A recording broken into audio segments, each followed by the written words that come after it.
My mom told me, you were supposed to be a miscarriage. So I became an OBGYN saving lives, and she's now my patient who doesn't know I'm her doctor. Please take a second to support our channel, hit subscribe and drop a comment saying where you're watching from. You're part of this story too. I was 12 years old, standing in our cramped Detroit kitchen, when my mother said the words that would define my entire existence. You know what, Imani? You were supposed to be a miscarriage. I tried everything to get rid of you, but you just wouldn't die. She didn't even look up from her phone as she said it, scrolling through Facebook like she'd just commented on the weather. My older brother Marcus froze mid-bite of his sandwich, eyes wide. The hum of our broken refrigerator suddenly seemed deafening. I remember the crack in the linoleum floor beneath my feet, shaped like a lightning bolt. I stared at it, unable to process what I'd just heard. Excuse me. My voice came out small, broken. She finally glanced up, annoyed. Don't be so dramatic, Imani. I'm just being honest. I was 17, scared and alone. Your father left the second I told him. I drank, I jumped off tables, I did everything. Her voice was casual, matter-of-fact, like she was describing a failed recipe. But here you are, ruining my life anyway. The words hung in the air like poison. Marcus stood up, his chair scraping against the floor. Ma, what the hell is wrong with you? She waved him off. Oh please, Marcus. You were planned. You were wanted. She's different. That night, lying in my twin bed with its faded purple sheets, I made a decision. If I was supposed to die before I even had a chance to live, then I'd spend my life making sure other babies got the chance I almost didn't have. After that day, my mother's cruelty became a daily ritual. Every mistake I made, every B on a report card, every pound I gained, it all came back to me being her biggest regret.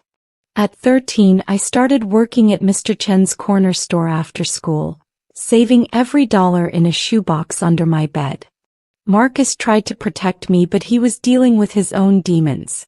Our mother showered him with praise while treating me like a ghost who ate her food and took up space. Why can't you be more like your brother? She'd snap when I forgot to take out the trash. At least he was worth the stretch marks. The neighborhood knew something was wrong. Mrs. Patterson next door would slip me plates of food, her eyes filled with pity I pretended not to see. You eating enough, baby? She'd ask, and I'd lie with a smile. At school, I buried myself in biology textbooks, fascinated by the miracle of life.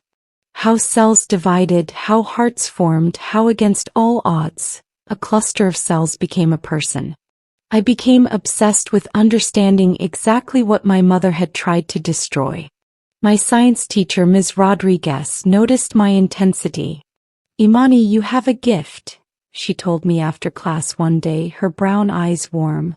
Don't let anyone tell you different. But at home I was nothing. My mother would introduce me to her friends with a laugh. This is Imani, my little surprise. And not the good kind. They'd laugh uncomfortably while I stood there, dying inside. The summer I turned 15, Marcus came home at 2 in the morning, drunk and crying. I found him on the porch steps, head in his hands. I can't do this anymore, Moni, he sobbed, using his nickname for me. I can't keep pretending everything's okay. I sat beside him, the June humidity making my pajamas stick to my skin. Crickets chirped in the overgrown grass our mother never maintained. What happened? He looked at me with red, swollen eyes. She told me why she treats you like that. She said when she looks at you she sees him. Your father. Said you got his eyes, his attitude, his ability to ruin everything. My stomach twisted. So I'm being punished for looking like someone I never met? Marcus grabbed my hand, his grip desperate. It's not fair. None of this is fair. You're the smartest, kindest person I know, and she treats you like trash. He pulled out a crumpled envelope from his pocket. I've been accepted to Michigan State. Full ride. I leave in August. The words hit me like a slap. You're leaving me here? Alone with her? Come with me, he said urgently. We'll figure it out. I'll get a job, we'll get an apartment. Marcus, you're 18. I'm 15. They'd bring me right back. He knew I was right. We sat in silence, both understanding that our paths were diverging. Just survive 3 more years, he whispered. Then run and never look back. Junior year, my mother got pregnant. At 33, she was glowing, excited, transformed into someone I didn't recognize. She painted the spare room yellow, bought tiny clothes, talked endlessly about finally getting it right. The implication was clear. I was the rough draft and this baby was her masterpiece. I watched her rub her belly with genuine love and something inside me withered. This was what maternal affection looked like and I'd never experienced a fraction of it. This time will be different, she cooed to her reflection. This baby will be wanted. I was standing right there. She knew I could hear her. Her boyfriend, Darnell, was a decent guy who seemed uncomfortable with how she treated me. Maybe you should ease up on Imani, I heard him say one night. She's a good kid. My mother's response was sharp. Don't tell me how to raise my mistake. But at 7 months something went wrong. I came home from my shift at the store to find her on the bathroom floor, hemorrhaging, screaming. Darnell was on a construction job 3 hours away. I didn't hesitate. I called 911, grabbed towels, kept her conscious while we waited. You're going to be okay, I told her, applying pressure like I'd learned in health class. Both of you. She looked at me through tears, genuinely scared. Imani, I can't lose this baby. You won't, I promised, though I had no idea if that was true.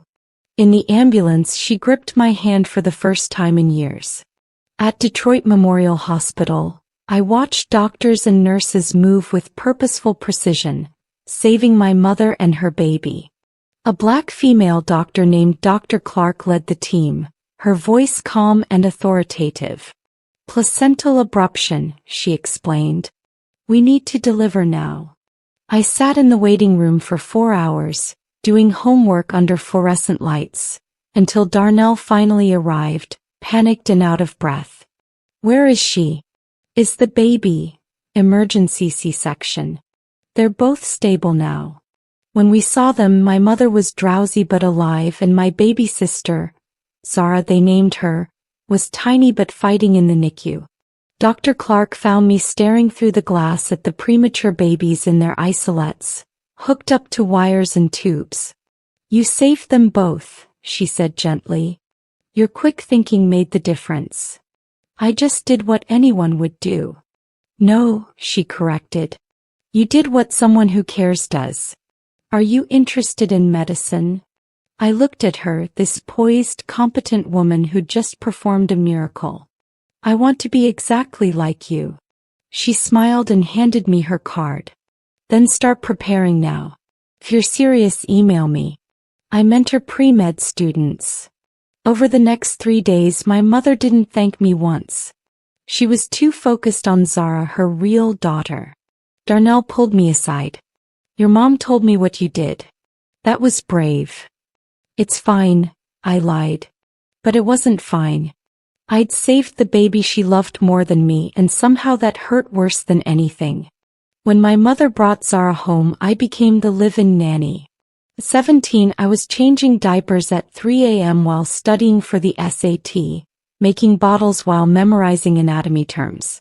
Imani, she's crying, my mother would yell from her bedroom, refusing to get up. I'd stumble in, exhausted, and care for my sister while my mother scrolled through her phone. Zara was innocent, beautiful, and I loved her fiercely despite the circumstances. But the resentment built like pressure in my chest. Marcus called every week from college, guilt evident in his voice. How bad is it? She treats me like the help, I admitted during one call, whispering from the bathroom. But Marcus, Zara's amazing. She doesn't deserve to grow up in this toxic mess. Neither did you, Moni. The breaking point came at my high school graduation. I'd earned a full scholarship to Wayne State University's pre-med program, a miracle of hard work and Dr. Clark's mentorship. I was valedictorian despite everything. My mother showed up late, Zara on her hip, complaining about parking. During my speech she was on her phone. At the reception Mrs. Patterson hugged me tight. "I'm so proud of you, baby. You're going to be someone." My mother overheard and scoffed. "She's going to waste 4 years pretending she's smart enough for medical school." I turned slowly, something snapping inside me. "I'm done," I said quietly. "After today we're done." She laughed. "You'll be back. Where else would you go?" "Anywhere but here." Wayne State pre-med was brutal. While other students struggled with organic chemistry, I struggled with having enough to eat. I worked 3 part-time jobs: library aide, coffee shop barista, weekend phlebotomy tech at the same hospital where Dr. Clark worked. I slept 4 hours a night, survived on ramen and determination. My mother occasionally texted, "Can you send money? Zara needs diapers." I always sent $50 I couldn't afford, knowing it probably went to my mother's nails. Marcus sent what he could, but he was building his own life, engaged to a woman named Keisha. Dr. Clark became my unofficial guardian angel. She wrote recommendations, let me shadow her in the OB ward, and occasionally slipped me grocery store gift cards. "You remind me of myself," she told me during a rare coffee break. "Hungry to prove everyone wrong. Is the hunger ever satisfied?" I asked. She smiled sadly. "You tell me in 20 years." I watched her deliver babies, handle complications, comfort terrified mothers. This was what I wanted. To be present at the moment of miracle, to ensure every baby got the fighting chance I'd had. My MCAT scores were exceptional, 99th percentile. I applied to 10 medical schools and got into 7, choosing the University of Michigan's program for its renowned OBGYN track. The day my acceptance letter arrived, I called Marcus, crying. "You did it, Monty. You actually did it." I didn't call my mother. She'd made her opinion clear. I was chasing an impossible dream, wasting everyone's time. Medical school was 4 years of controlled chaos. I excelled in obstetrics, gravitating toward high-risk pregnancies. Every complicated case felt personal. Every mother I reassured, every baby I helped save. It was redemption for the unwanted child I'd been. During my 3rd year, Darnell called. "Imani, I thought you should know. Your mother and I split up. I tried to get custody of Zara, but..." His voice cracked. "She's poisoning that little girl against everyone. I'm so sorry." Zara was now 6 and I'd barely seen her. My mother had made it clear.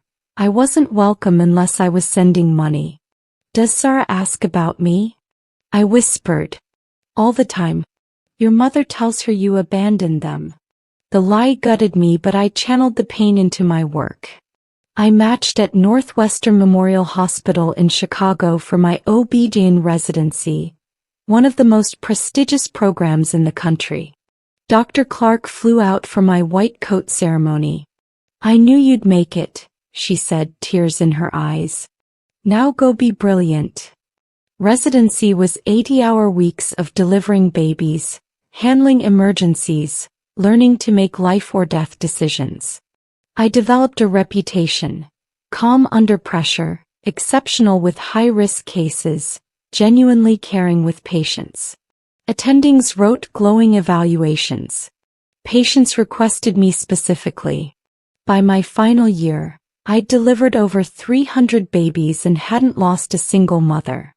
At 29, I completed my fellowship in maternal fetal medicine and accepted a position back in Detroit. I was coming home. Detroit Medical Center offered me an attending position with a specialty in high-risk obstetrics. I bought a small house in Palmer Woods, far from my childhood neighborhood, and decorated it with care. Everything my mother's house wasn't: Clean, organized, peaceful. On my first day, the chief of OBGYN, Dr. Okafor, walked me through the department. "We're lucky to have you, Dr. Green. Your publications on placental complications are groundbreaking." Dr. Green. After everything, I'd made it. My fourth patient that first week was a chart marked urgent consultation. Placenta previa, history of abruption, high risk. I reviewed the file. Female, 48, 20 weeks pregnant, previous cesarean, multiple risk factors. The name didn't register until I walked into the examination room.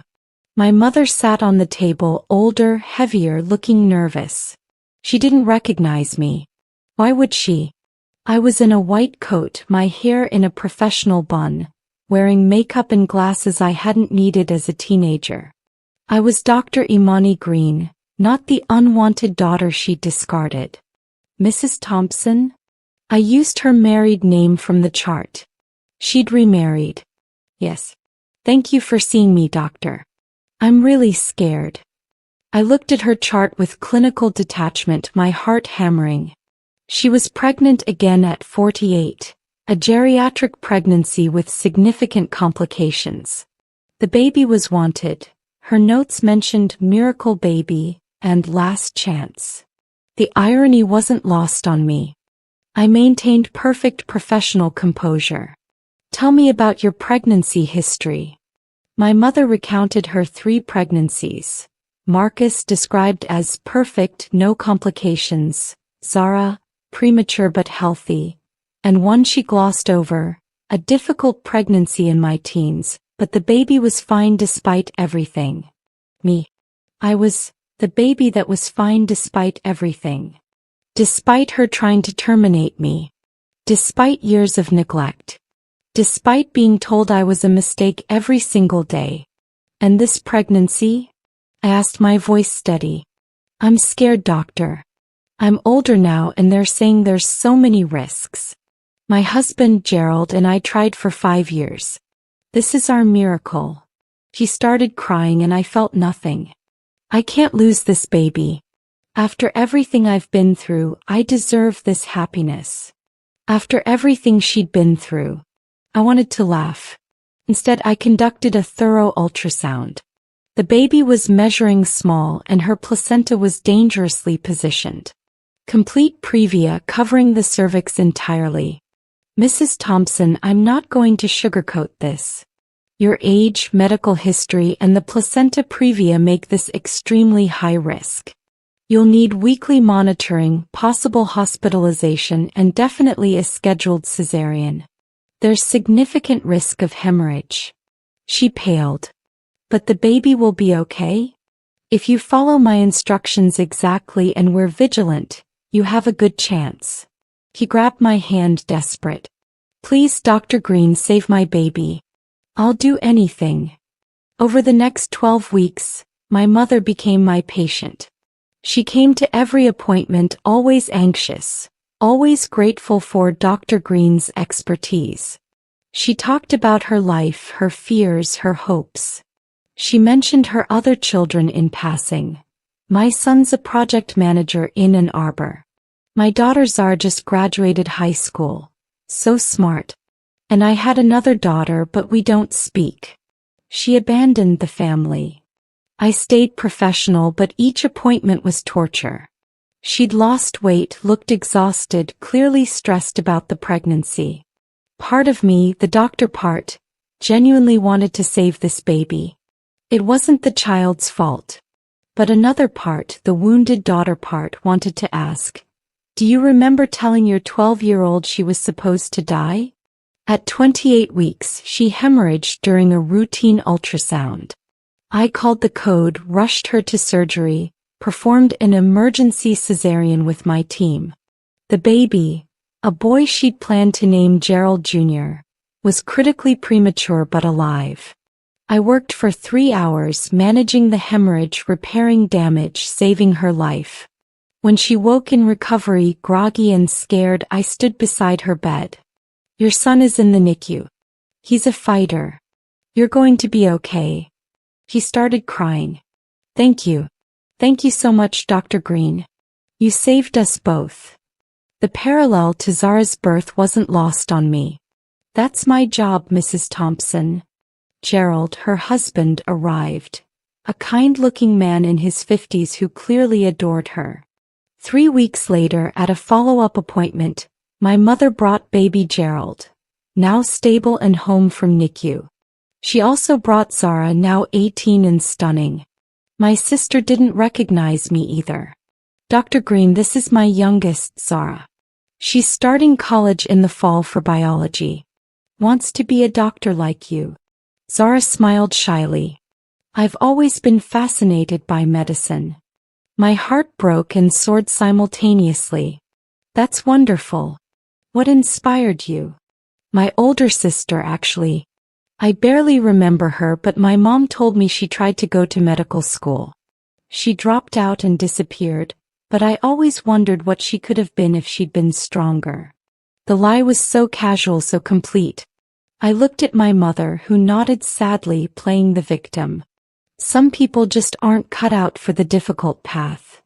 Something in my expression must have changed because Zara frowned.